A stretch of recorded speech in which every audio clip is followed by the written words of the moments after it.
Hello everyone. Welcome to the Digitech Dialogue. I am Arpit Gupta. The Digitech Dialogue series is an initiative of ED government, the Economic Times.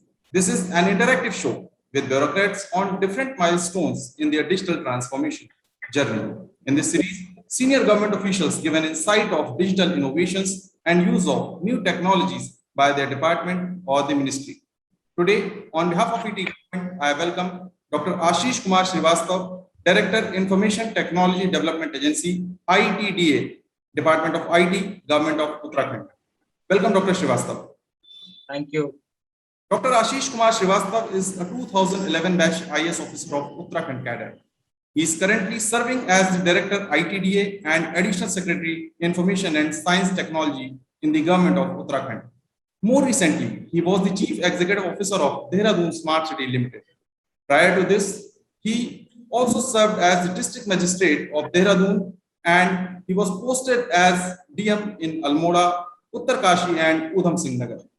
In a career spanning over a decade, Dr. Srivastava has served as Additional Secretary to Chief Minister of Uttarakhand, Vice Chairman of Mussoorie Dehradun Development Authority, and also held several other portfolios. He has also received many state and national level awards for his exemplary work. Dr. Srivastava has done PhD in molecular biology from Banaras Hindu University, Varanasi. He has 26 research papers in journals of international repute and one book published by the Taylor and Francis USA.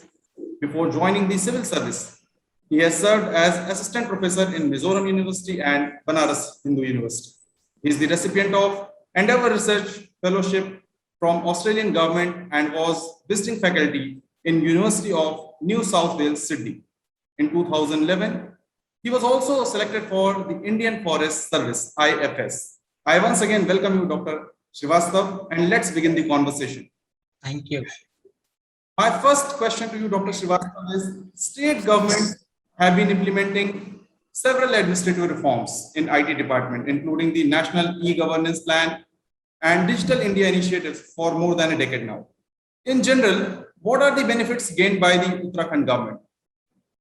The government of Uttarakhand is, you can say, the front runner in the area of implementation of information technology in the various government schemes. And way back in 2008, we started our digital initiative as a pilot mode of e-district in one district of Uttarakhand. And after that, it was now in 2011 rolled in all the districts of the state.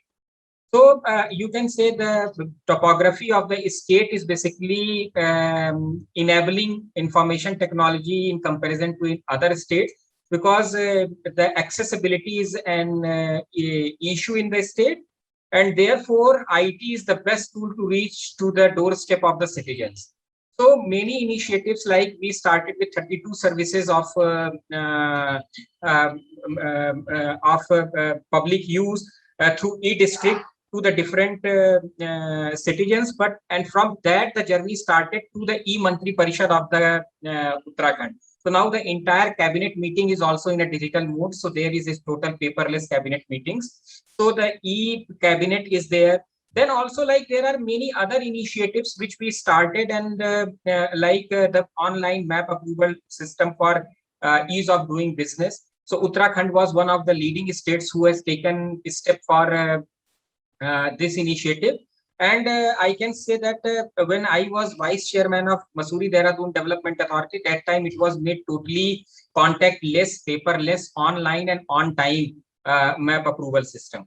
So this is, you can imagine that it is one of the fastest mode of map approval system. Like, it takes almost 32 hours to 48 hours to get one map approved, which was earlier 60 days, 70 days. So like, these type of miracles have been done. And definitely right now the government is again planning to roll out more and more services, and to almost 256 citizen-centric services we are going to roll out as soon as possible under the ambit of Apni Sarkar. So that on 9th November, we are planning to roll out 75 services, and later on in the coming months, we will do it to 256. Right, sir. You talked about Apni Sarkar initiative. There are several other initiatives like a state data center, a statewide area networks fund, drone application and research center, and many other IT and state telecommunication applications, which are responsibilities of ITDA. How do you see the future of e-governance in the state of Uttarakhand? As I told, that the topography of state is giving one, no, you can say one boost to us, one more no favorable step for us, because it's not possible to reach manually to each and every citizen. So therefore, the government departments of Uttarakhand are more inclined to use IT services, which is giving an edge over other persuasion to the department that go on IT platform. So like as you told that our drone application center is there, which is one of the first drone application center which is hosted with the help of NTRO in ITDA. And that is basically giving us more opportunity. And now we are going to use AI and drone application to reach to the far-flung area for education, for health, because after Corona, you can say that that COVID-19 pandemic, the importance of IT has become more and more significant, you can say, because earlier it was like how to do IT in education, because everybody was thinking that manual teaching and other things like we are interacting on a digital platform. So earlier we were thinking no, it's not possible. So all those collectively, the government is planning to implement it, and not only this, the government has now a plan. Our Honorable Chief Minister has announced that the entire government department should be paperless and on IT platform. So now that business process reengineering work is right now going on, and as soon as it will be completed, so then we will be able to do all departments online.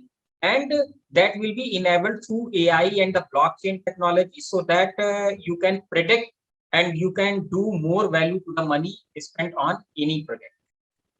Right, sir. When you are talking about going digital, so securing your platforms is also a very important aspect of this. And you just informed us that ITDA on behalf of the government of Uttarakhand signed an MOU with National Critical Information Infrastructure Protection Center, Government of India on cyber security.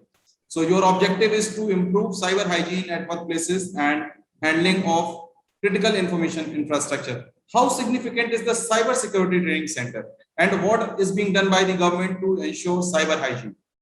But the ITDA has actually, with the help of Dehradun Smart City, has established the state data center. And the cyber security is actually the prime concern for the any government or any organization who is going on digital platform.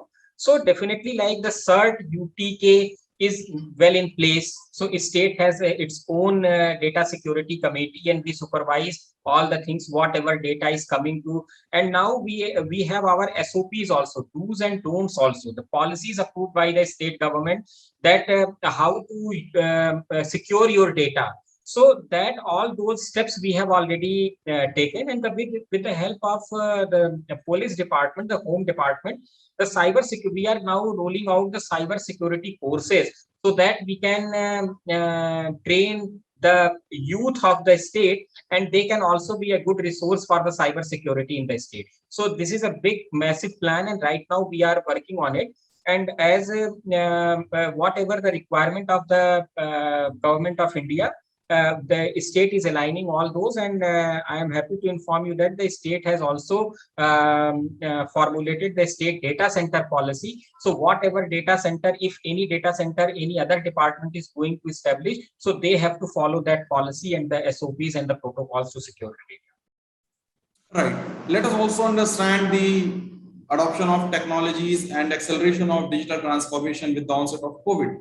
How does COVID-19 pandemic help fast-tracking digital transformation in the state government? Can you elaborate a few examples? How is the Information Technology Department and ITDA aligning with the growing demand for technology adoption in the government? The COVID situation was not very different compared to other states or any other country.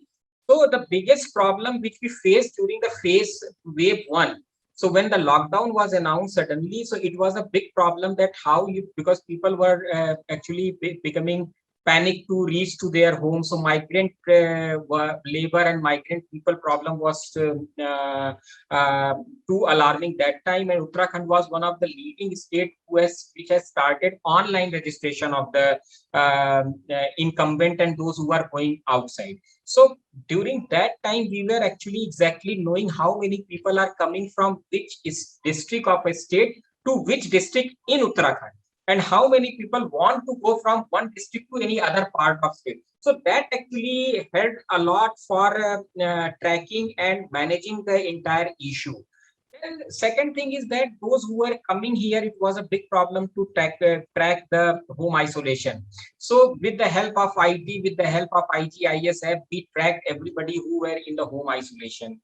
Likewise, those who are the IT platform actually worked in a way like a coordinator between those who are willing to donate and those who are not having the things. Like during lockdown, the problem was food availability. So that time also we used that IT platform and we started Happy Meals. So that was like those who are willing to donate can register, and then it was like the system was aligning them so that they can be given and we can optimally utilize the resource. Another thing was like those who are the house-to-house surveillance. So house-to-house surveillance was also done through the IT platform, like the person who is entering from the border, the same time his or her pass is scanned and the message is generated to the local Asha or Anganwadi worker that in your area, these many people are coming. So you start home surveillance system. Now in the second wave also IT platform used a lot like the mapping of the cases, how the cases are spending, which area has more cases, which area is more vulnerable for cases. So all those things we have done, and now we are going one step more forward, the hospital bed availability, then the oxygen availability, like the inventory mapping we are also right now doing. So all those like oxygen cylinder, we are tracking those cylinders also, like who is going to house, how many days it is coming back to the filling center. So all those things. So I can say that this is related to the health infrastructure. Now I just want to say on other initiative like education is a very, very important thing where we have to leverage our technology. And still we are searching for how to do this work where people have no connection, or they have the less connectivity, or where they don't have the gadgets to actually study. So all those things we are right now working, the mobile van option or any other drone related options. So all those options we are right now exploring. I think healthcare and education are these two sectors where adoption of technologies has to be done in a big way by all the state governments. Sir, you were just informing us about the drone ecosystem in Dehradun. ITDA has established the Drone Application and Research Center in a joint venture with the National Technical Research Organization. What are your further plans to give a boost to manufacturing and entrepreneurship in the aerospace and UAV market through this ecosystem? See, actually, right now, we are more focused on training and other like employment generation through drone application. Yes, definitely, the government has planned for the entire drone ecosystem. So the manufacturing unit and all. So right now we are working with the industry department to formalize the policies and the incentives which can be given to the companies, those who are willing to come here. The space and area right now we are working on this where we can establish that. And definitely I am telling you the next few years are basically the years of drone. So that's why we are running and the Uttarakhand started a way ahead with the actual requirement, what is realized nowadays. So we have started 2 years back. So the entire drone application ecosystem we are right now, and we are right now also in the process of upgradation of our research center with the help of NTRO and the other research organizations, those who are willing to do work with us. Now right now we are in the process of formalizing drone application in the area of agriculture also. So right now we are working on it, and definitely there are many other things which is related to security and all that training we are right now. Right. Let us also understand the challenges in the digital transformation journey. So, sir, how has been the journey of Uttarakhand in digital transformation? How are people getting benefit out of it? And are you also planning to use emerging technologies like artificial intelligence, machine learning, cloud, AR, VR, IoT, etc.? And what challenges do you see in adopting these technologies? The digital transformation itself, like the question, I can divide that entire question into two, you can say the stages. The first phase is actually pre-COVID, and the second phase is post-COVID. Pre-COVID, definitely it was a challenge that how to get everybody well acquainted with the technology and let them adopt the technology. But right now, everybody knows that without technology, it is not possible. Now, the technology has become part of the lifestyle. So, right now, it is giving us an edge over the earlier time. Right now, if you have told that the emerging technology, so AI, we are right now using it, and also we are planning to use in a big way for the project monitoring and in agriculture, like mining. So all those areas are there where we are planning, and blockchain definitely we are planning for education and health. So how to make data accessible to everyone, and you must be also feeling that if suppose a person is going to the hospital, one hospital prescribes certain tests, the patient is doing getting all the tests done. Then when the patient goes to any other hospital, the same tests are again prescribed. So all those we want to link it so that it should have more value for money.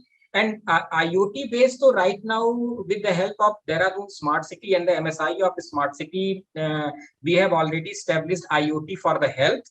So that is the infrastructure is complete. Now we are going to start the operation of that, and that will also serve as the incubation center if somebody wants to check his or her own technology. So that can be checked here also.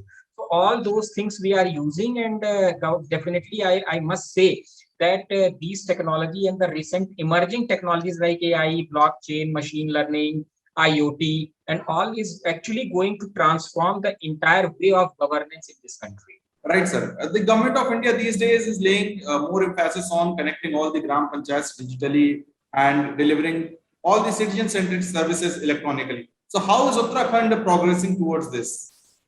See, our state geography is different. Most of the area is hilly, and therefore connectivity is a big issue. The BharatNet 1 has already done almost 1700 gram panchayat. In BharatNet Phase 2, we have almost 5,900 gram panchayats which will be connected. The connectivity will be improved. Right now, the state government is already pursuing it with the TSPs and ISPs. The government has its own incentive policy, like those who are going to install the network connectivity in the remote area. So they are given 50 lakh rupees or the 30% of the total investment as an incentive cost, whichever is less to the ISP and TSP. So now we are also planning to see how to connect like the government infrastructure is available in the remote area. So that government infrastructure can also be used for erection of towers and all. So all those things are right now in the process. And other thing we are also planning to link like if you are actually want to install certain network in Dehradun, then you have to install these many remote areas also.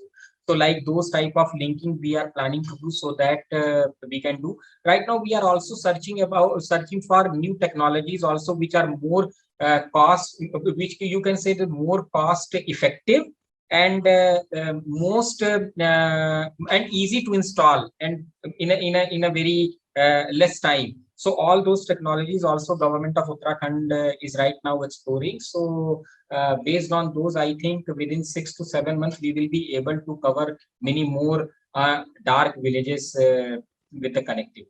Do you have any plans for increasing the digital literacy as well, sir? Yes, definitely. Like digital literacy camps we are organizing. We are using CSC also now. We are working with CSC how to increase digital literacy. Right now, one very good model, when I was CEO Dehradun Smart City, we have started as a CSR incentive with the Indus, so that we have made digital van, and that van goes to the remote areas, and there the digital literacy they do for a week or a 15 days time, and the certificate is also given to the participants. So although that type of model right now we are exploring, and another thing is like we have ITDA Calc, through that also we are planning to roll out this, because if it is totally expansion of technology is totally useless if you don't have digital literacy in the state. Right, sir. Let me also ask you one very important question about the investment and policy incentives. So with these ongoing IT reforms in the state of Uttarakhand, do you see the atmosphere for investment is becoming conducive and receptive? What are the salient features of your IT policy and electronics policy? See, I have already told in earlier question also, like we have right now where I am sitting is the IT park of the state. So we have a designated place to establish the units, IT unit in the state, and also like our industry policy, all incentive of industrial policy is applicable on IT industries. As I told that there are many incentives related to the installation of network also. So like you have capital incentives also, like the subsidy on the interest incentives also. Thank you for sharing these insights, sir. My last question to you is, going forward, what are your priorities for the current fiscal year 21 and 22? Right now we are in the process of improving the more better connectivity in the remote area. So right now we are working on it, and I have told that by the end of this financial year, we have to roll out all the government services online. So that is a massive task before us, because we have less than 6 months. So that is the biggest task given by the government to the ITDA, that all departments should be on digital platform, everything should be paperless. So that right now we are working on it. That is the major task. And another thing is that the cyber security professionals training, as much as possible, if we can do that, will be another additional task for us to achieve. Thank you, Dr. Ashish Kumar Srivastava. It was really a great interaction with you. And on behalf of ET government, I thank you for accepting our invitation and making today's show wonderful. We wish you all the best for your future endeavors. Thank you. Thanks a lot. Thank you so much, sir.